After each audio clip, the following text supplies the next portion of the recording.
oza fin mutaleki azate oza suka libulu zanga suka mokako swa kende donc yo leki edina image elona osenga yo chikote bango.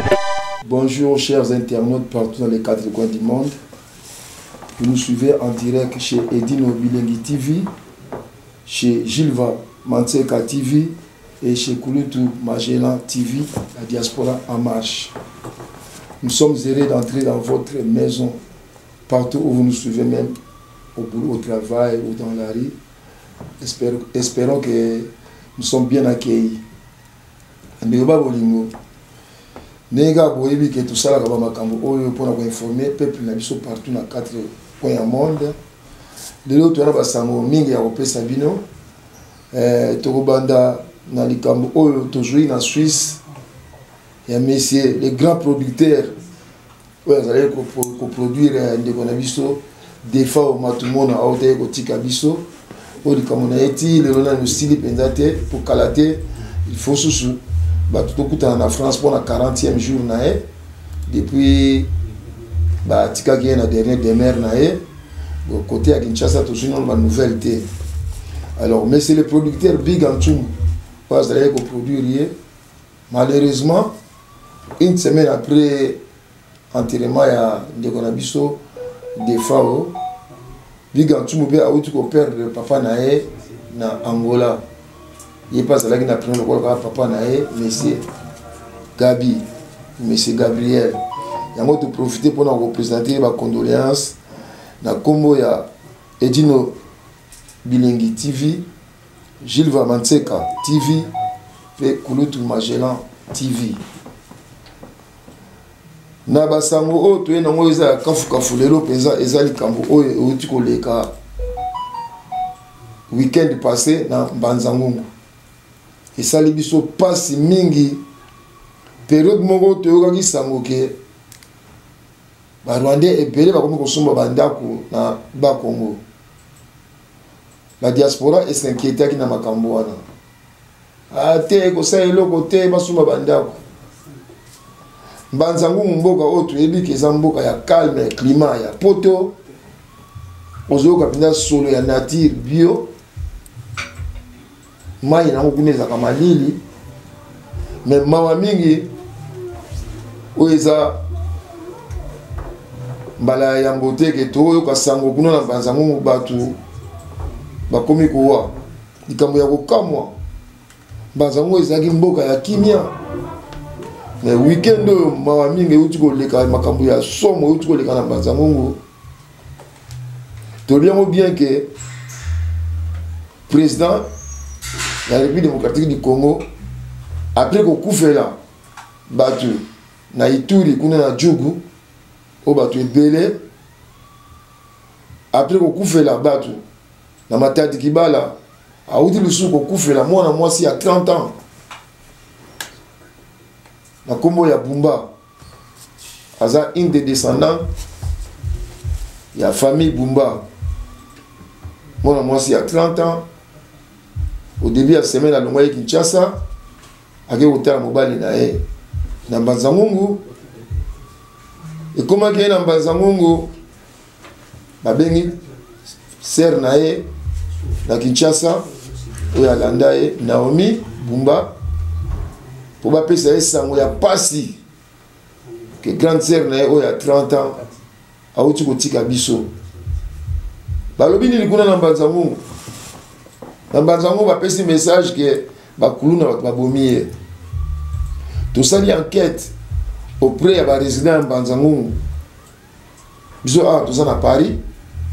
Tout bien qui na Mbanzangungu, tout ça na batu. Tout bien qui a na France pour communauté monene. Ya Mbanzangungu ezala na France.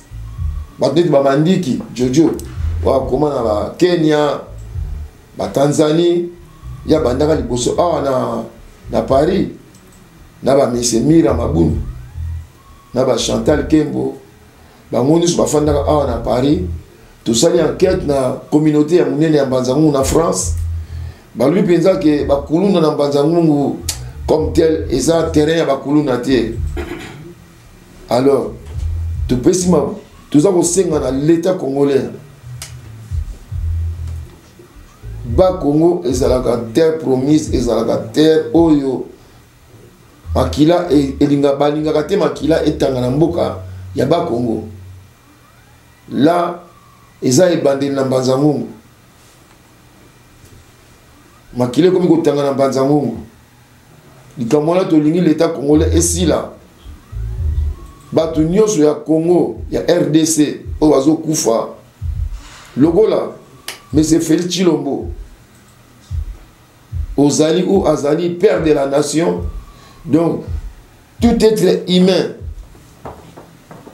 moto nyonso akufi na RDC ezala tout congolais ou azali étranger tango akufi ezali ke mwana ya Tshilombo nde auti kotika biso. Donc il faut que ça là passe parce qu'azali le père de la nation. Oh mwana na yeba auti ko boma na Mbanza Ngungu. C'est une citoyenne congolaise. Azalaki na 30 ans. Âge mogo que Moutfa Azana on attend vivre tant 3 fois plus que ça. Mais a auto kotika biso et sali passe. Faut mon makila à niveau ya mutu. Bana Mbanza Ngungu biso to yebike bino bosaka ba kuluna te. Alors faut fongola misu. Na ba pa nyonso bazo konta na Mbanza Ngungu. Pas en particulier et partout la République démocratique du Congo. Pour biso ba Congolais to bini ba kata ka mutu mutu te.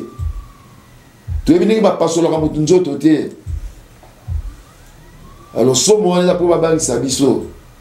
Na biso to ba miso ga macho wazi. Mais soma tabala. Open our eyes. To fongola miso na biso. Miso ga. Au balbara na Congo que bongele meso mwene soko fongola miso na okomona to fongola miso biso moko déjà peuple congolais to aka violenté.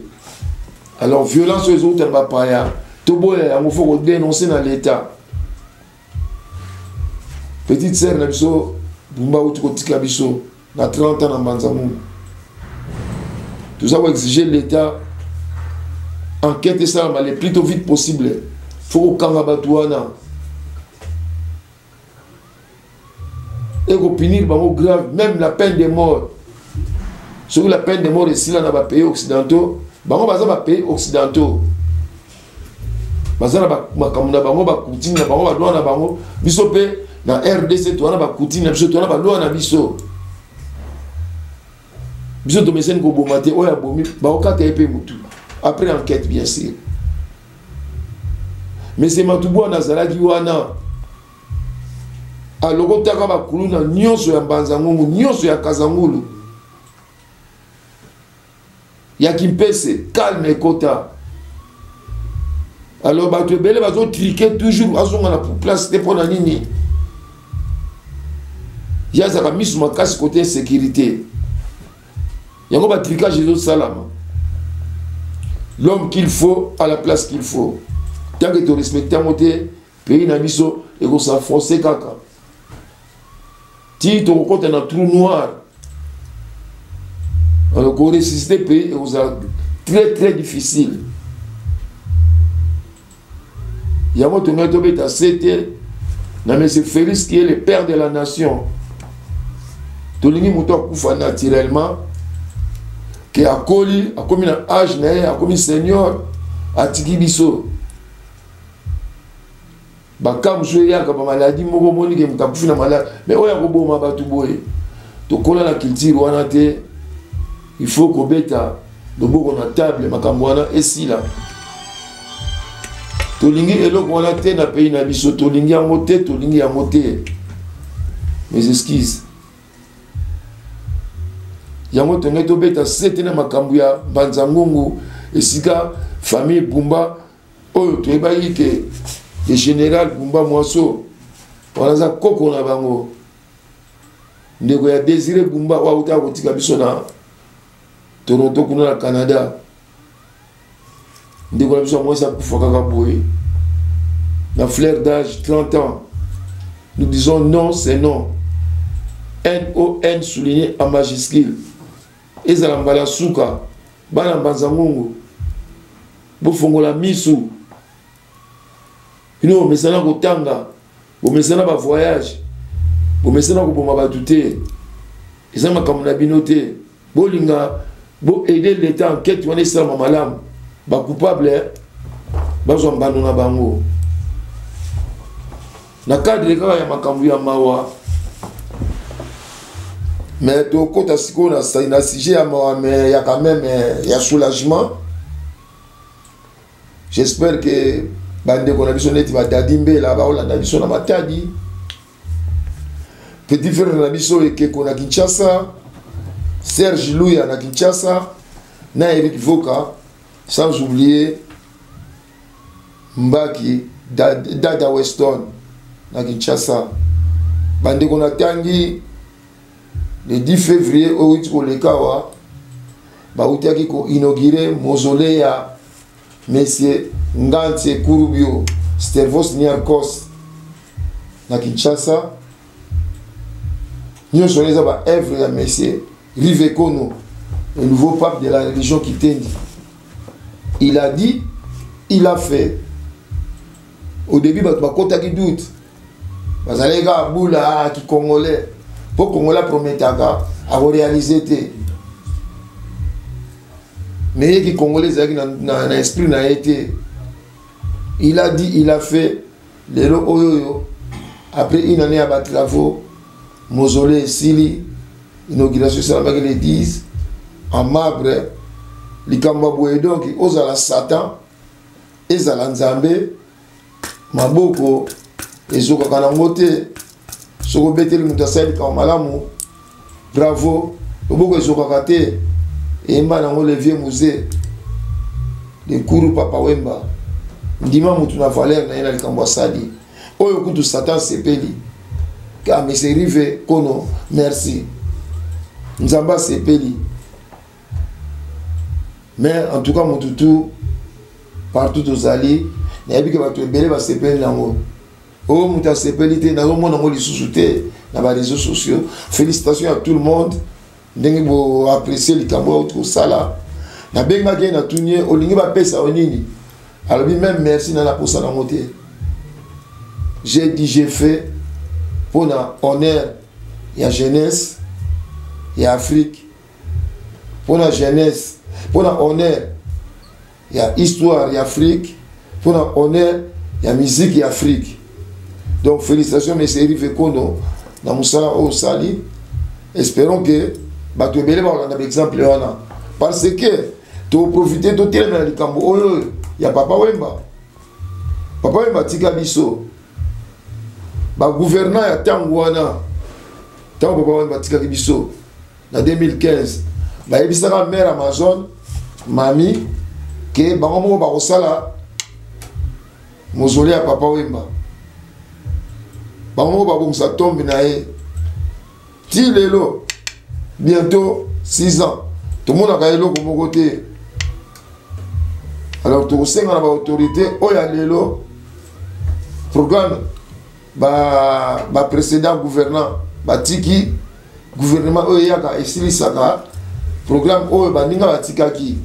Alors tout ça dans l'état Papa Wemba Azali comme Jésus à musique congolaise. Quand je dis Jésus parce que il y a 2 testaments, un ancien testament et un nouveau testament. Un ancien testament avant Jésus-Christ. Nouveau Testament, donc depuis Jésus jusqu'à ce jour. Pareil, Papa Wemba dans la musique congolaise, il y a un avant Papa Wemba et il y a un après Papa Wemba qui continue jusqu'à aujourd'hui. Ça, c'est une enquête à niveau international. Nous va confirmer les binoyamo. Donc, au sein de l'état actuel, à la famille, Papa Wemba, côté mamie, sa femme, ses enfants, d'un côté ma frère naïe, ma sœur naïe, biologique, de façon que avant 6e anniversaire ya rendre Papa Wemba hommage tous la solution quand même pour la likamboya Pierre Tombal nae ou mausolée ya Papa Wemba na yango odogo Jean-Franc Offerepe à l'alité akanisi ba souvenir asali na ngongomba asangisi ndenge aya poto kouta kisasa alingaki Papa Wemba mingi akomi na poto akomi une relation na Papa Wemba na milliers nyonso ezako fréquenter Papa Wemba yango modogo Jean-Franc Offerepe azui idée ya malamu ya aussi la chanson au babé intitulée Souvenir. Samedi passé, ouais, le 19 février, tukendaki na Aubervilliers dans Paris. Tukendaki assister à la répétition na e. Bazembo kitoko. Na otila bino moi extrait boyoka ndenge Jean-Franc ayembaki. Anani babelelaka bambwati te o te o ifete o bambwati te o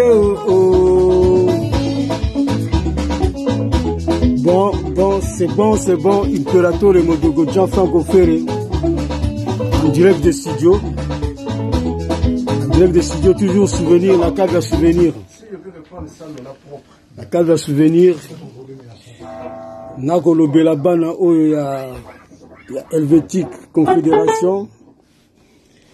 Et Helvétique Confédération, Chiwara. Idjana Chiwara. Ouais. Le thème ya Maria Kitoko. Fex Bofenda na Nicole Bofenda Helvétique Confédération Amico Tieni toujours Helvétique Confédération Zegle Lutumba ouais Zegle Lutumba Moninga ya Aimé Morena. Ah ouais. Alphonse Massakuba. Na Patience Massakuba. Vaticano, Pape de Bretagne. Colonel Thierry Lumbwenadio. Ah ouais. Helvétique Confédération. Nouveau projet. Stafasika ya Modogo Jean-Franc Offerepe Imperator avec Yemoko Rijana Chiwara. Oh. Bon, nega na loba Imperator Modogo Jean-Franc Offerepe ana studio Kalate souvenir Zoya. On est là. Soasika.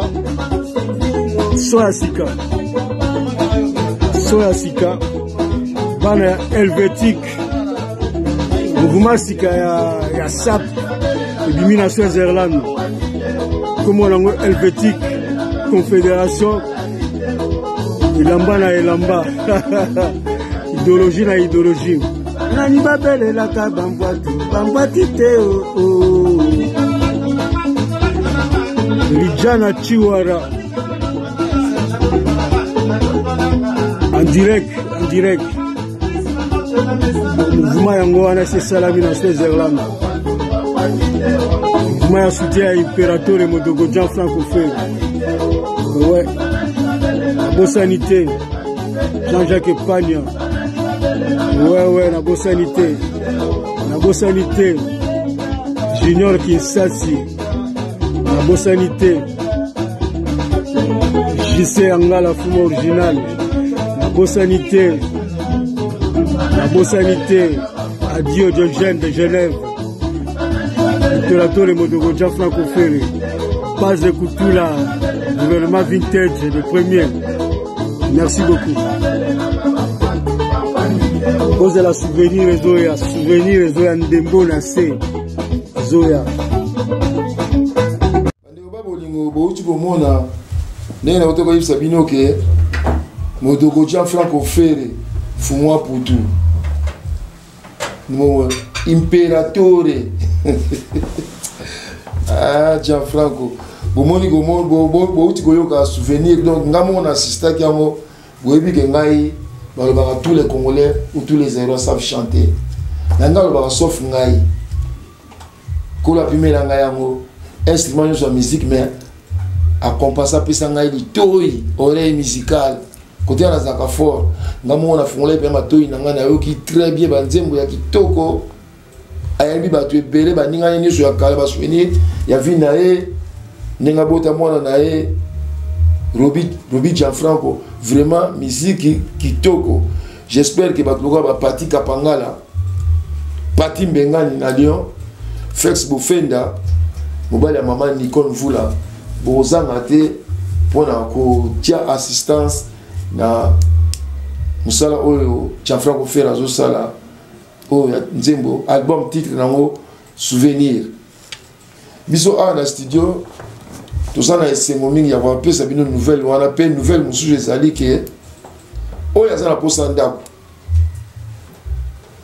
neti Mr. Rufunganga oh non na uti ba Kinshasa pale na ngana kuti mwa mobulu boye na boye batu baza kuna balingo bimate problème donc pour ba congolais pour les a résolu banda sikoyo wili kunda oh non place dans zaki na on se pelate na pousse na pemela na plateau solution ezo ami Freddy Lumbuenadio bino na Suisse kuna bino na barijana kitoko l'air nous sera revient ndenge tozoya bungisa place bolu kata moi 500 à 600 euros na bino botindi na oluele bino ndaku kotoyo chaque mois tant boya ka bino boya ka trop awa bozo comment na parler na bino 600 euros pour na Freddy Lumbuenadio colonel na rijana kitoko 100 euros loko pamba ah ouais tika mo konzali ya ba dollar na le bon nombre de pao bolia ba euro na bino donc boti na mbongo ngana o brancher bino na petit na biso José Dikila konta na internet na Facebook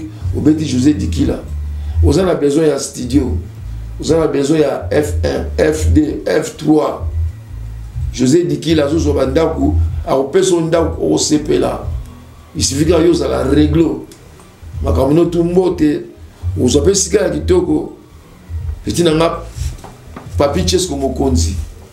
Donc, occasion ya mwana, de pas les mois à Paris, Bobo Sanate.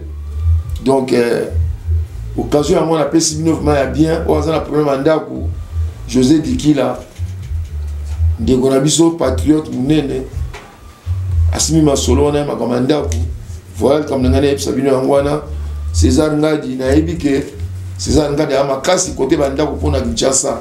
On a besoin d'un crédit. Kota Kakana, page ya César Ngadi, Kleboa, on a pi bezawana pour nous besoin d'un crédit à niveau ya Kinshasa. Donc diaspora, la jeunesse congolaise, opportunité à Mwana, besoin d'un na Kinshasa va tomber lieu. On a côté oyo. Il se fait côté na Kleboa, on a pi bezawana, on va coordonner bosololi. Voilà, ma kamto luga ya Mwana, ok. Diaspora et participer à la réussite du pays Nabiso. Ça me prend au sougi, ça tourne de Sabino que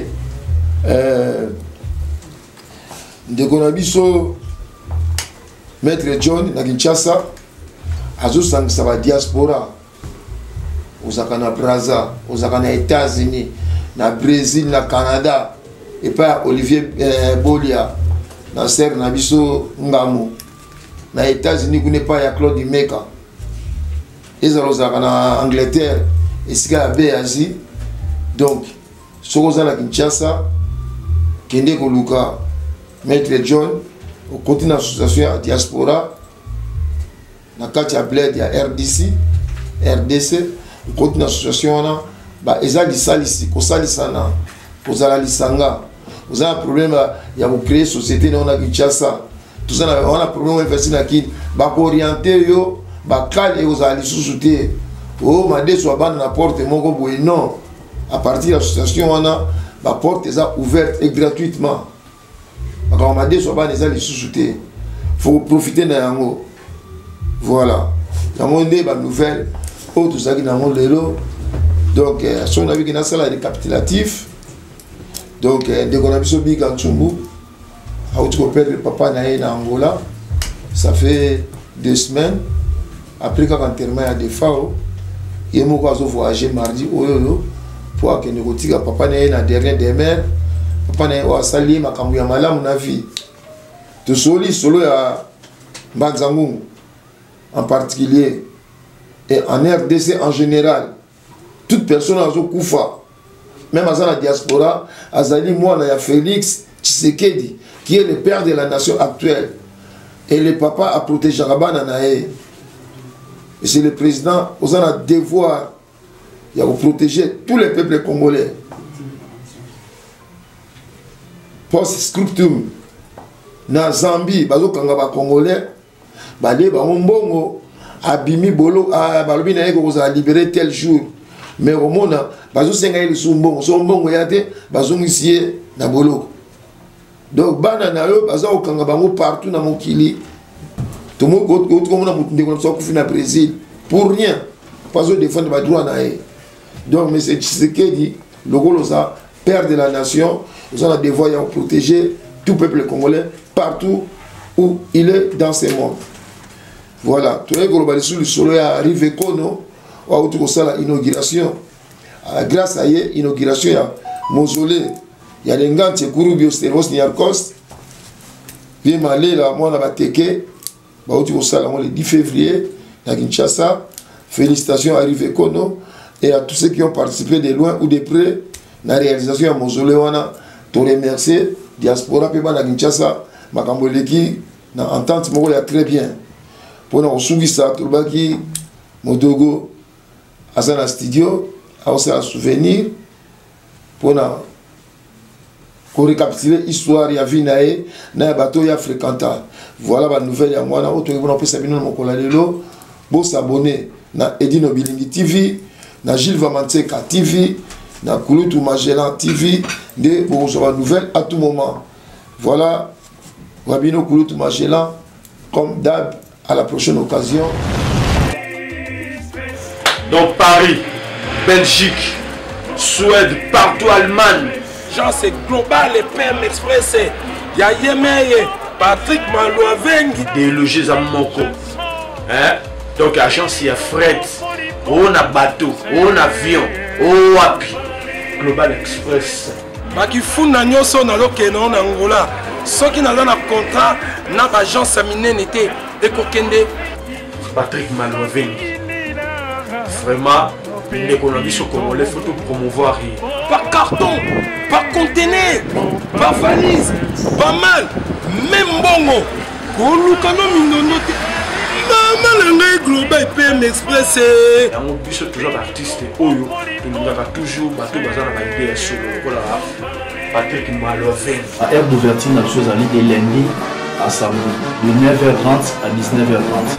Kinshasa, Brazzaville, Angola, donc. Pas Patrick Malouavengi à Rara, il aura tout. Au Day, au Fret, au Angola, na Congo Brazzaville, na Congo Bisomoko, RDC Loma Makasi.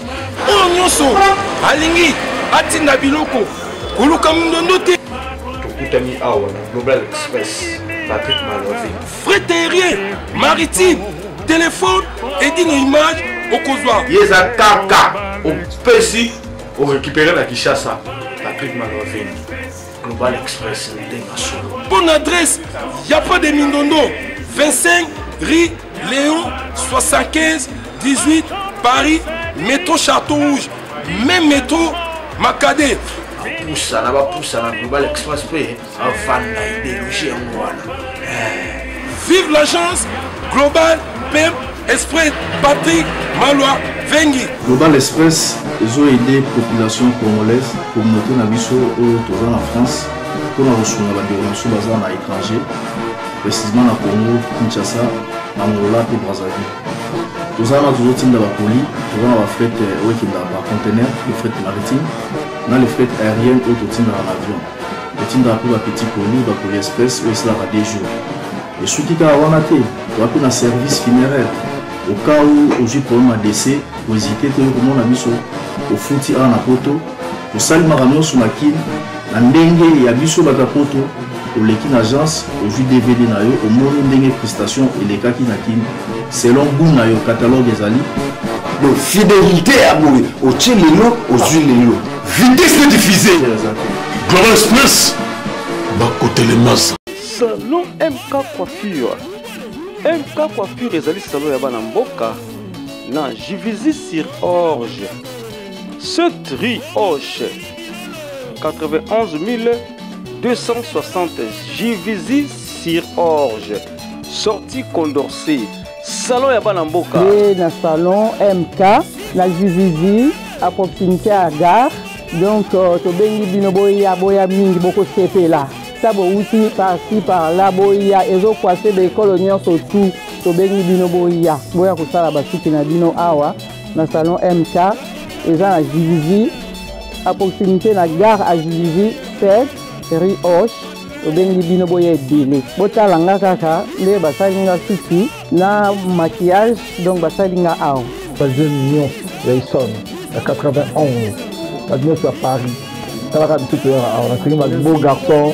Ma vraie Jo, ma vraie chérie, ma sœur Kitoko, Maya, ma tante qui bien à classe, ça va Kitoko Yalia, et puis place moi ya Kimia. Na bengi bino, batunanga nyonso, ba mata, ba vie nanga boya na salon na biso, chez MK na Jivizi, donc adresse c'est sur rue Hoche, sortie Condorcet. Donc boya ebele, bon mona ba coiffure à Kitoko, to apota ba coiffure à boy. Manza cadeau ya bien beau c'est la beau se retrouver. Il faut bien makamozong na Jivizi ba jeune nyonso 91. Boy ba makamozong na Jivizi. Bon pata nzuzu te donc awa ne makamushi MK. Boy biga idéologie. Ça bon moi da faso 91 bo simbi da place makamozong. Donc na lobi pour la communauté ya Congo, ya bana mboka. Vous avez musika ta pembeni ya gare ya Jivizi. C'est donc ça la tournée tout le monde parce que les anglais pédicure manucure donc boy belé tout le monde Jivizi donc on a Paris donc tout ça pendant ça ils ça la malane tout donné tout le monde et dit qui ensemble on est là du chez MK Coiffure balobi Paris tout 91 boya belé quoi yemoko lijo la coiffe à côté quoi. Sur le mozong, nous avons coiffure à boyer, nous avons bangeli, Toya, monticule, papa lelo toujours meilleur. Nous avons dit tout le monde tikil, boya, banambinza, awa chez papa lelo boya, MK Coiffure, donc ma solette stock, la carte Jivizi, gare, temps normal, et nous avons un bouchon.